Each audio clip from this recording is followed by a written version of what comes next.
నమస్తే, welcome to Shri paper news. ముందుగా headlines. ప్రతి ఒక్కరూ టీటీడీ నిబంధనలు పాటించాల్సిందే అన్న ముఖ్యమంత్రి చంద్రబాబు నాయుడు. రాష్ట్రానికి కుంకి ఏనుగులు, ఫలించిన పవన్ దౌత్యం. ఏపీలో రాక్షస రాజ్యం నడుస్తుందన్న వైసీపీ అధినేత జగన్. శ్రీవారి సన్నిధికి వెళ్లే ప్రతి ఒక్కరూ టీటీడీ నిబంధనలు పాటించాలని, భక్తుల మనోభావాలు ఆచారాలకు భిన్నంగా ఎవరు వ్యవహరించవద్దని సీఎం చంద్రబాబు నాయుడు విజ్ఞప్తి చేశారు.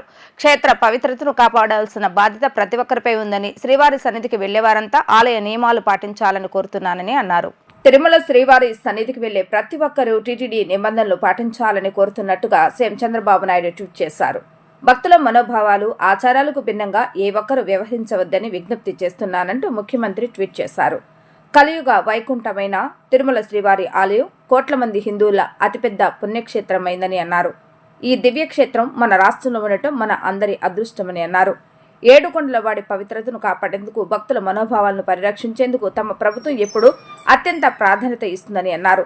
తిరుమల దర్శనానికి వెళ్లే ప్రతి భక్తుడు అత్యంత నియమ నిష్ఠలతో, శ్రద్ధతో స్వామివారిని కొలుస్తారని ఆయన అన్నారు.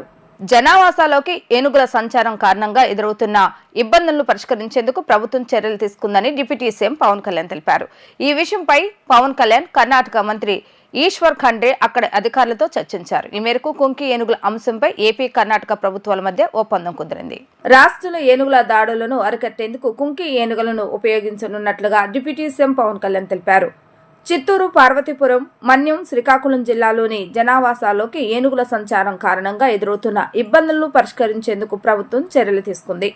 ఈ విషయంపై ఇటీవల పవన్ కళ్యాణ్ బెంగళూరు వెళ్లి కర్ణాటక మంత్రి ఈశ్వర్ ఖండ్రే అక్కడ అధికారులతో చర్చించారు.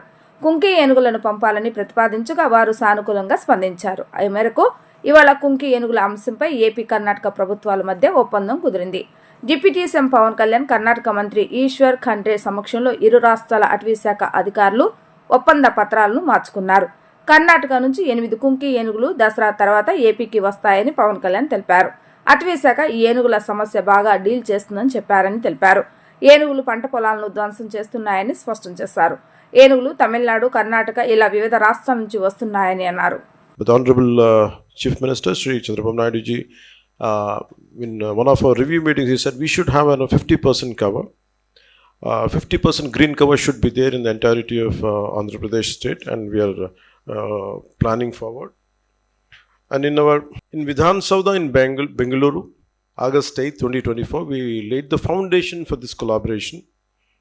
The discussions were fruitful and we agreed to establish an institutional mechanism through a memorandum of understanding for effective coordination and implementation of our shared objectives.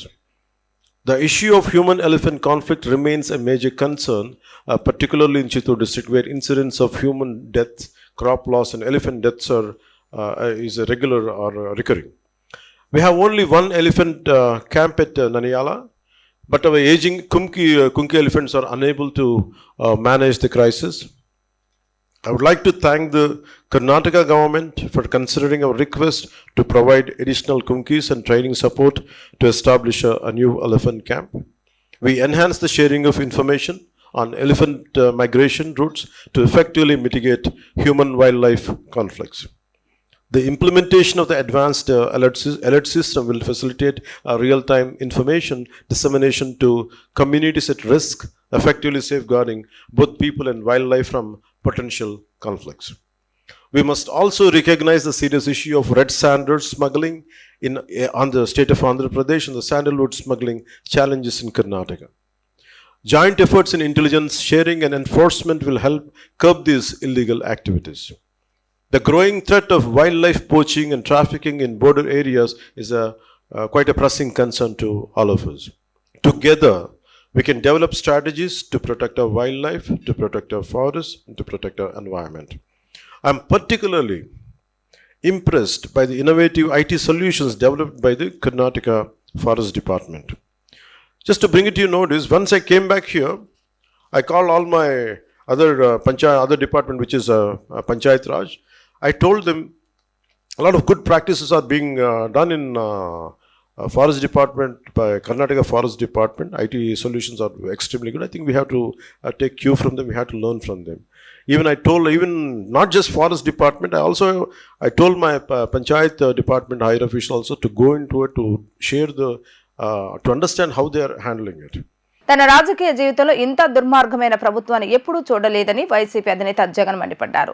మాజీ ముఖ్యమంత్రి అయిన తాను తిరుమల వెంకటేశ్వర స్వామిని దర్శించుకోవడానికి వెళ్తుంటే అడ్డుకునే ప్రయత్నం చేశారని అన్నారు. తిరుమల పర్యటన రద్దు చేసుకున్న అనంతరం జగన్ మీడియాతో మాట్లాడుతూ దేవుడి దగ్గరికి వెళ్తుంటే అడ్డుకునే కార్యక్రమాన్ని ఎప్పుడూ చూడలేదని చెప్పారు. జగన్ తో పాటు వెళ్లేందుకు అనుమతి లేదంటూ వైసీపీ నేతలకు కూడా నోటీసులు ఇచ్చారని దుయ్యబట్టారు. ఇది రాక్షస రాజ్యం కాదా అంటూ ప్రశ్నించారు.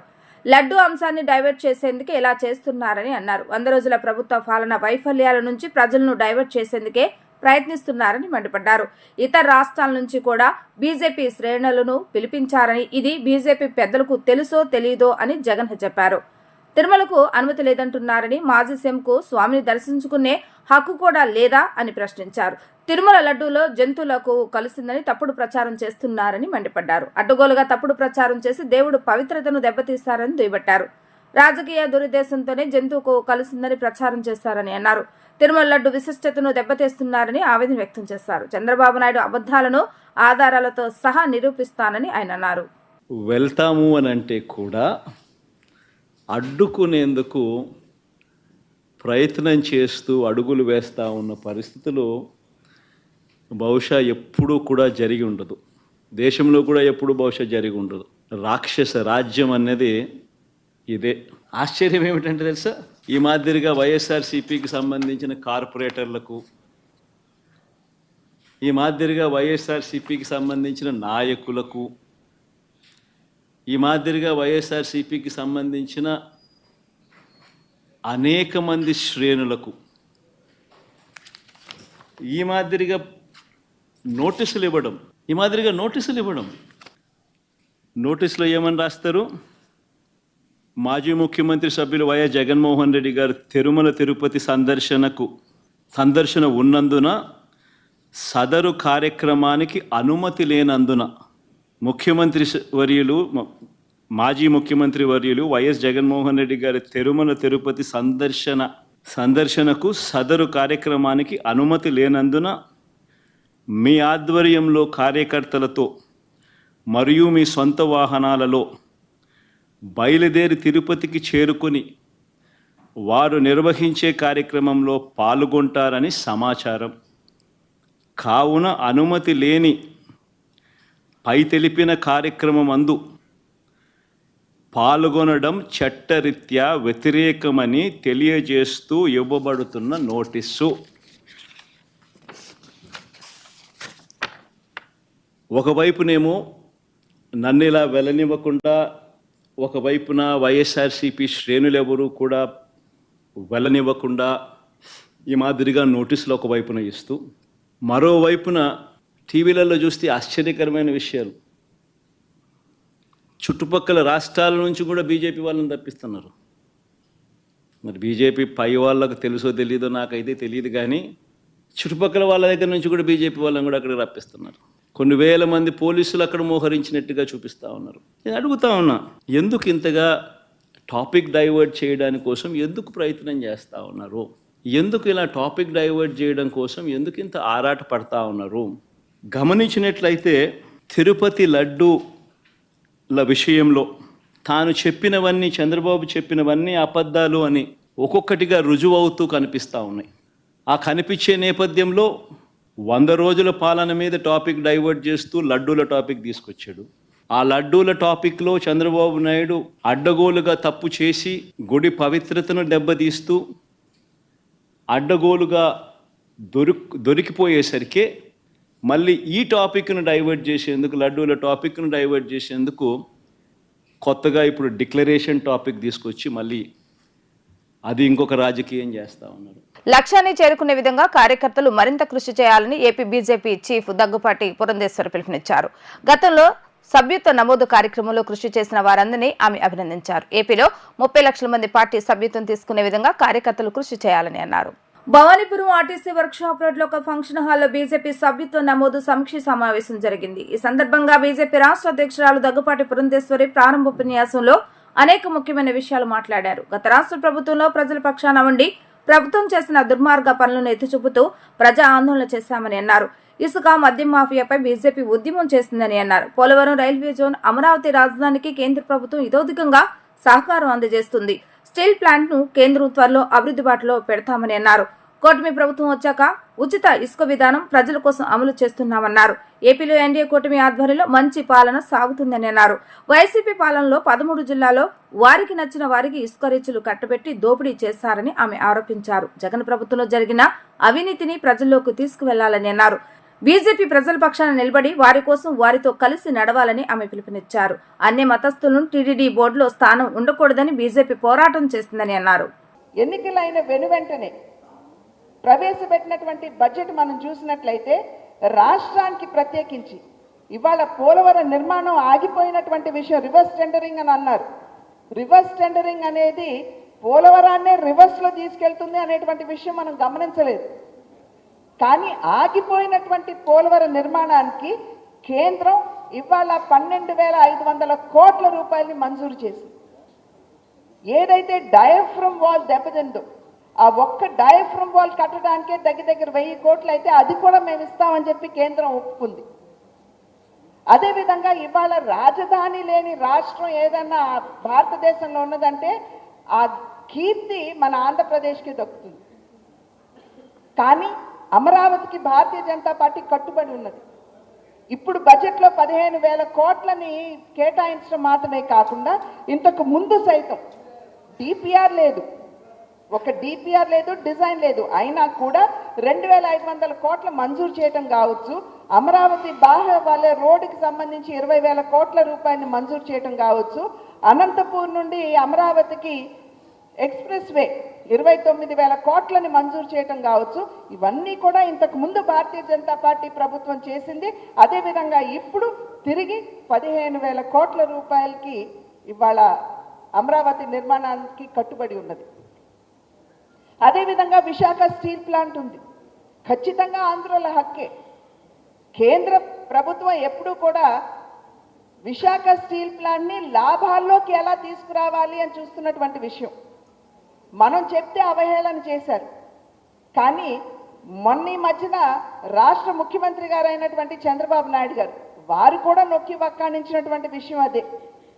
కేంద్ర ప్రభుత్వం ఈ విశాఖ స్టీల్ ప్లాంట్ని లాభాల్లోకి ఎలా తీసుకురావాలా అని ఆలోచిస్తుంది. కానీ ఇప్పుడప్పుడే దాన్ని డిస్ఇన్వెస్ట్ చేయాలి అనేటువంటి ఆలోచన అయితే వెంటనే లేదు. ఇక్కడ ప్రైవేటీకరణకి డిస్ఇన్వెస్ట్మెంట్కి మనం తేడా తెలుసుకోవాలి. ఇక్కడ ఉన్నటువంటి ప్రతిపక్ష నాయకులు ఏమంటున్నారు? ప్రైవేటీకరణ అంటున్నారు. ప్రైవేటీకరణ కాదు, తనకున్నటువంటి ఆ భాగస్వామ్యం ఏదైతే ఉందో దాన్ని యథావిధిగా కొనసాగిస్తూ లాభాల్లోకి విశాఖ స్టీల్ ప్లాంట్ని ఎలా తీసుకురావాలి అనే ఆలోచన. అదేవిధంగా రైల్వే జోన్, ఇంతకు ముందున్నటువంటి ప్రభుత్వాన్ని భూమి కేటాయించమంటే అనువుగానటువంటి భూమిని కేటాయించారు. చిన్నపాటి వర్షం పడితే నీళ్లు అక్కడ నిలబడిపోతాయి. పదే ఇది వద్దు, మాకు వేరే భూమిని కేటాయించండి అంటే కేటాయించలేదు. కానీ నెపం ఎవరి మీద వేశారండి? కేంద్ర ప్రభుత్వం మీద. కేంద్ర ప్రభుత్వం ముందుకు రావడం లేదు, ఆంధ్ర రాష్ట్రానికి అన్యాయం చేస్తుంది. అంటే వారు చేసినటువంటి తప్పుని మన మీద రుద్దడానికి వారు చేసినటువంటి ప్రయత్నం. కానీ ఇవాళ ఎప్పుడైతే ఎన్డీఏ కూటమి రాష్ట్రంలో కూడా పగ్గాలు చేపట్టిందో చంద్రబాబు నాయుడు గారు ముఖ్యమంత్రిగా వారు ఇప్పుడు భూమి కేటాయించడానికి సన్నద్ధంగా ఉన్నారు. భూమి వచ్చిన వెంటనే రైల్వే జోన్ నిర్మాణం ప్రారంభమవుతుంది, అక్కడ బిల్డింగ్లన్నీ కూడా ప్రారంభమవుతాయి. అదేవిధంగా రాష్ట్రానికి అన్ని విధాలా తన సహకారాన్ని కేంద్రం అందిస్తూనే వస్తుంది. కనుక ఎటువంటి సంకోచం లేకుండా మన ప్రజల వద్దకు వెళ్ళి ఇంత సహకారాన్ని మేము చేస్తున్నాం, సహకారం అని కాదు, మీకు రావాల్సినటువంటిది మీ హక్కుగా మీకు ఇస్తున్నాం, కనుక మమ్మల్ని ఆశీర్వదించండి అని అడగడంలో మనకి ఎటువంటి సంకోచం అవసరం లేదు అని చెప్పి నేను మీ అందరికీ కూడా తెలియజేస్తున్నటువంటి విషయం. జగన్ రెడ్డి పాలన అంతా అవినీతిమయమేనని RTC chairman, TDP Machilipatnam parliament అధ్యక్షులు కొనగల నారాయణ అన్నారు. వైసీపీ నాయకులు రాష్ట్ర ప్రతిష్టను దిగజార్చడమే కాకుండా పరమ పవిత్రమైన తిరుమలను కూడా తమ అవినీతికి అడ్డాగా మార్చి తిరుమల ప్రతిష్టను దిగజార్చారని మండిపడ్డారు. మంగళగిరిలోని టీడీపీ కేంద్ర కార్యాలయంలో ఏర్పాటు చేస్తున్న విలేకరుల సమావేశంలో కొనగళ్ల నారాయణ మాట్లాడుతూ వైసీపీ నాయకులు రాష్ట్ర ప్రతిష్టను దిగదార్చడమే కాకుండా పరమ పవిత్రమైన తిరుమలను కూడా తమ అవినీతికి అడ్డాగా మార్చి తిరుమల ప్రతిష్టను దిగజార్చారని చెప్పారు. ఏటీఎం కార్డులాగా తిరుమల దేవస్థానాన్ని వాడుకొని దాని మీద కూడా డబ్బులు సంపాదించాలని నీచపు ఆలోచన చేశారని అన్నారు. ఎంతో పవిత్రమైన ఎంతో రుచికరమైన స్వామివారి లడ్డూ ప్రసాదాన్ని కూడా కల్తీ చేసి లడ్డూ ప్రతిష్టను కూడా దిగజార్చారని అన్నారు. కూటమి ప్రభుత్వం అధికారంలోకి వచ్చాక లడ్డూ నాణ్యత మెరుగుపరిచి తిరిగి పూర్వపు రుచి వైభవం తెచ్చిన ఘనత ముఖ్యమంత్రి చంద్రబాబు నాయుడుదేనని అన్నారు. ప్రతి దానిలోనూ ముడుపులకు అలవాటు పడి జగన్ రెడ్డి అండ్ కో శ్రీవారు లడ్డుకు ఉపయోగించే నెయ్యిలో కూడా కక్కు తిప్పడి తన అస్మదీయులకు కాంట్రాక్టు కట్టబెట్టేందుకు రివర్స్ టెండరింగ్ పేరుతో 48 కోట్ల రూపాయలు తక్కువకు నాణ్యత లేని నెయ్యికి టెండర్లు ఖరారు చేశారన్నారు. ముఖ్యమంత్రిగా చంద్రబాబు నాయుడు అధికారంలోకి వచ్చాక తిరుమలకు తిరిగి పూర్వ వైభవం తీసుకొచ్చేందుకు అహర్నిశలు కష్టపడుతున్నారని చెప్పారు. జగన్మోహన్ రెడ్డి 5 సంవత్సరాల పరిపాలనలో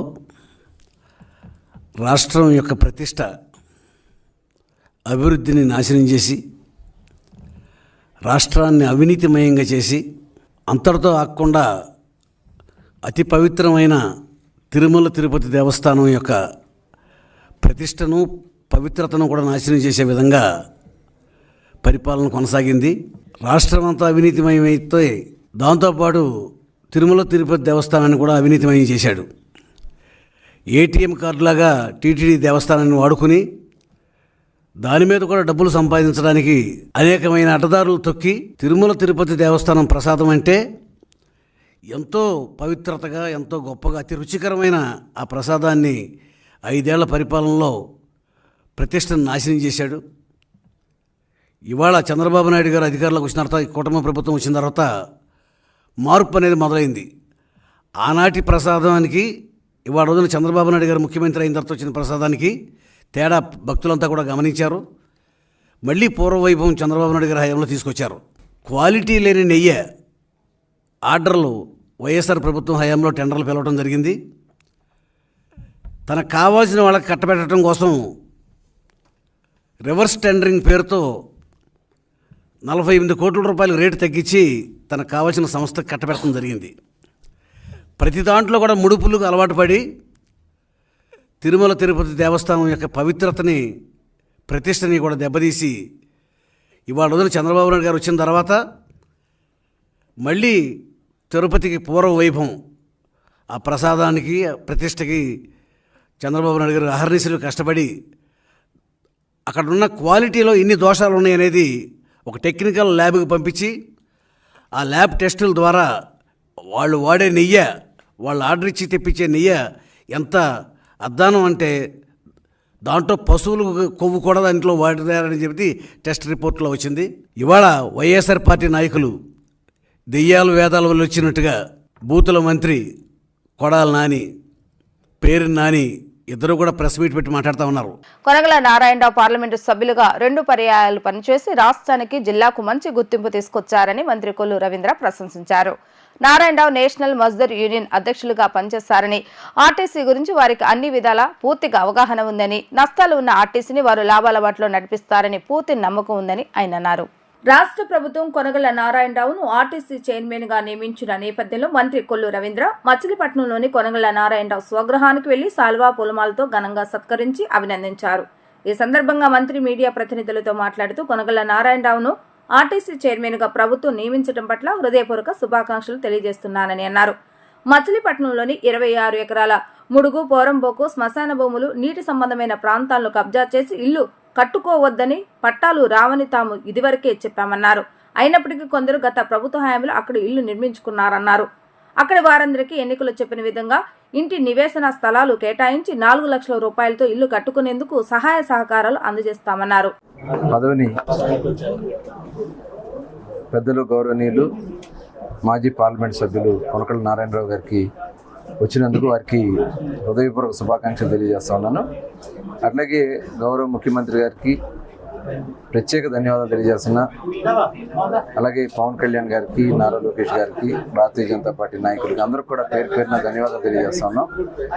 ఎందుకంటే ఇది ఒక త్యాగానికి ప్రతిఫలంగా చంద్రబాబు నాయుడు గారు ఇచ్చారని నేను భావిస్తాను. ఎందుకంటే పార్లమెంటు సభ్యులుగా 2 సార్లు పనిచేసి జిల్లాలో రాష్ట్రంలో కూడా ఒక ప్రత్యేక గుర్తింపు తీసుకొచ్చి మరి మొన్న ఎన్నికల సందర్భంలో చంద్రబాబు నాయుడు గారు పిలుపుకి మరి దాని మీద ఆయన కనీసం ఒక్క మాట కూడా మాట్లాడలే. ఇది నిజంగా ఆయనకి రావాల్సినటువంటి పదవే. మజ్దూర్ యూనియన్ ప్రత్యేకంగా ఆయన గతంలో ఇక్కడ అధ్యక్షులుగా పనిచేశారు. మజ్దూర్ కార్మికుల కష్టాలు తెలిసినటువంటి వ్యక్తిగా, అదేవిధంగా ఆర్టీసీలో ప్రతి ఇది కూడా ఆయనకి పూర్తి అవగాహన ఉంది. మరి తప్పకుండా వారి ఆధ్వర్యంలో నష్టాల్లో ఉన్నటువంటి ఆంధ్రప్రదేశ్ రోడ్ ట్రాన్స్పోర్ట్ కార్పొరేషన్ని తప్పకుండా లాభాల బాటలో నడిపిస్తారని, దానికి తగిన విధంగా మరి అందరూ కూడా సహకరిస్తూ వారికి ముందుకెళ్లాలని మరొకసారి వారికి ప్రత్యేకంగా ధన్యవాదాలు తెలియజేస్తూ, గతంలో కూడా ఇక్కడ పనిచేశారు ఒక ట్రాన్స్పోర్ట్ మినిస్టర్. ఆ ట్రాన్స్పోర్ట్ మినిస్టర్ కనీసం బస్ స్టాండ్లో నీళ్ళు నిలబడకుండా చేయలేని దద్దమ్మ, ఆ దద్దమ్మ ఇవాళ మాట్లాడుతున్నాడు మళ్ళీ రోడ్డు ఎక్కి పిచ్చి కోతలకు వస్తా ఉన్నారు. పొళ్ళు రాలిపోతాయి. మేం కాదు, ప్రజలు కొడతారు. మనం గుడివాడలతో కొట్టారు కదా, ఇంకా సిగ్గు రాలేదు మీకు? నిన్న కూడా ఏదో మీటింగ్ పెట్టి పారిపోయి దాక్కుని కలుగులోంచి బయటకు వచ్చినాయి. కలుగులోంచి వచ్చినటువంటి కొడాలి నాని, వంశీ, ఇక మిమ్మల్ని ఆ దేవుడే కాపాడలేమో నాకు తెలిసి. ఎందుకంటే అంత కసిగా ఉన్నారు ప్రజలు. మీరు మాట్లాడినటువంటి మాటలు ఇప్పటికి కూడా మీలో ఇంకా పరివర్తన రాలే.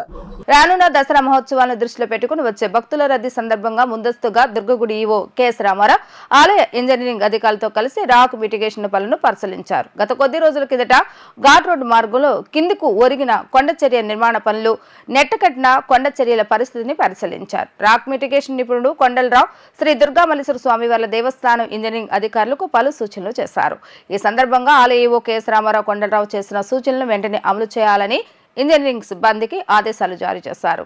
రాష్ట్రంలో తీర ప్రాంత అభివృద్ధి, పర్యావరణ రక్షణ అంశంలో ప్రభుత్వం నిబద్ధతతో పనిచేస్తుందని పురపాలక పట్టణాభివృద్ధి శాఖ మంత్రి పొంగనూరు నారాయణ అన్నారు.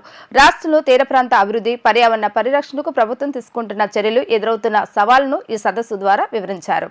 నగరంలోని Indian institute of town planners తో కలిసి విజయవాడలోని school of planning and architecture లో 2 రోజుల పాటు కొనసాగే జాతీయ సదస్సు ఇప్పుడే ప్రారంభమైంది.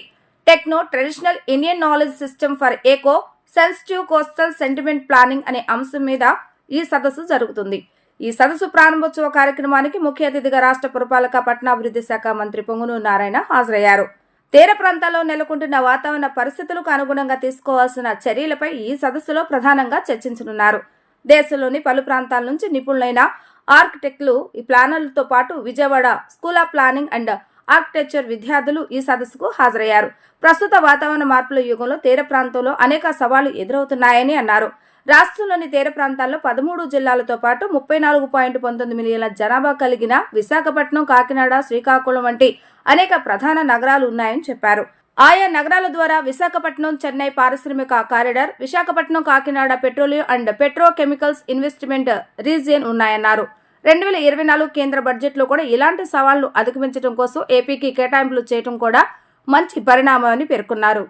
It is my pleasure to be here for today National Conference on Techno Traditional Indian Knowledge Systems for Eco-Sensitive Coastal Settlement Planning, organized by the School of Planning and Architecture, Vijayawada, in collaboration with Institution of Town Planners, India, and the regional chapter of Andhra Pradesh ITPI. I congratulate SPA Vijayawada and ITPI for taking up such an important theme for the conference. The theme of the conference is especially important to the Andhra Pradesh, which has the second largest coastal line in the country with a length of 972 kilometers. AP has rich and dense coastal settlement. Coastal Andhra comprises of a total of 13 districts with a population of 34.19 million in coastal area. Several major cities such as Visakhapatnam, Kakinada, Srikakulam, as well as industrial corridors and Visakhapatnam Kakinada petrochemical corridor, and important ports such as Visakhapatnam, Kakinada, Machilipatnam, Nakapalli, Krishnapatnam and Ramapatnam ports are all located on the coastal line, which are major drivers of economic growth for the state. On the other hand, the lengthy coastal line is highly sensitive area which needs to be protected from climate change, natural disaster, and unregulated fishing activities and coastal erosion. A substantial portion of the coastal population are dependent on traditional livelihood like fishing and agriculture. They are at risk of climate change and natural disaster. The theme of the conference, which is linking eco-sensitive coastal planning and Indian knowledge systems, will help address these issues. The government of Andhra Pradesh has a strong commitment towards protection of environment of the coastal stretches and marine areas, as well as the livelihood security of fishermen and local communities living in these regions. The Union Budget 2024 is very supportive in this regard. I believe deliberations from the conference would bring much needed awareness and increase the depth of knowledge for not only experts and officials of the government, but also, most importantly, students who are future policy makers and planners. కేంద్ర ప్రభుత్వం అమలు చేస్తున్న వివిధ శిక్షణ కార్యక్రమాల్లో cover చేయని కార్యక్రమాలు ఏమైనా ఉంటే వాటిని కూడా రాష్ట్రంలో అమలు చేసేందుకు తగిన చర్యలు తీసుకోవాలని ప్రభుత్వ ప్రధాన కార్యదర్శి నీరబ్ కుమార్ ప్రసాద్ అధికారులకు సూచించారు. ముఖ్యంగా నైపుణ్య శిక్షణ విభాగం ద్వారా యువతకు ఉపాధి అవకాశాలు కల్పించే అవుట్కమ్ బేస్డ్ మెరుగైన శిక్షణ కార్యక్రమాలు నిర్వహించాలని చెప్పారు. రాష్ట్రంలో అమలు జరుగుతున్న వివిధ కేంద్ర ప్రయోజిత పథకాలపై రాష్ట్ర సచివాలయంలో ప్రభుత్వ ప్రధాన కార్యదర్శి నీరబ్ కుమార్ ప్రసాద్ సంబంధిత శాఖల అధికారులతో సమీక్షించారు. పంచాయతీరాజ్ గ్రామీణాభివృద్ధి, హోం నైపుణ్యాభివృద్ధి, సాంఘిక, బీసీ గిరిజన మహిళా శిశు సంక్షేమ, విభిన్న ప్రతిభావంతుల శాఖలతో పాటు గృహ నిర్మాణ, వ్యవసాయ, వైద్య, ఆరోగ్య, మత్స్య శాఖలకు సంబంధించి కేంద్ర రాష్ట్ర ప్రభుత్వాల సహకారంతో అమలు జరుగుతున్న వివిధ కేంద్ర ప్రాయోజిత పథకాల అమలు తీరును, ఆయా పథకాల ప్రగతిని సీఎస్ సమీక్షించారు.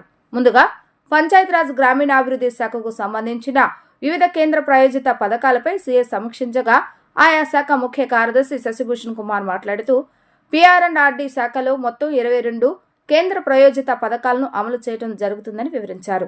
2023-24లో వివిధ కేంద్ర ప్రాయోజిత పథకాల కింద 13,366 కోట్లను, 2024-2025లో ఇప్పటి వరకు 7,899 కోట్లను ఖర్చు చేయడం జరిగిందని తెలిపారు.